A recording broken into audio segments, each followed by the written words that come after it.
Greater Mankato Growth has partnered with the Southern Minnesota Initiative Foundation to address gaps in childcare throughout the local community. Foundation has been meeting with and polling community members for the past few months and have now prepared an activation solutions plan that is meant to address those childcare gaps by 2040.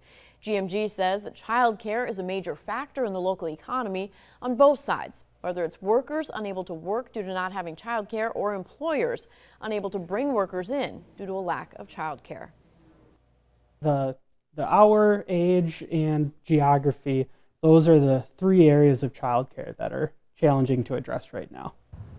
The Activation Solutions Plan is currently only applicable to Mankato and North Mankato, but GMG says that they're also working with towns like Eagle Lake to address childcare needs in rural areas as well.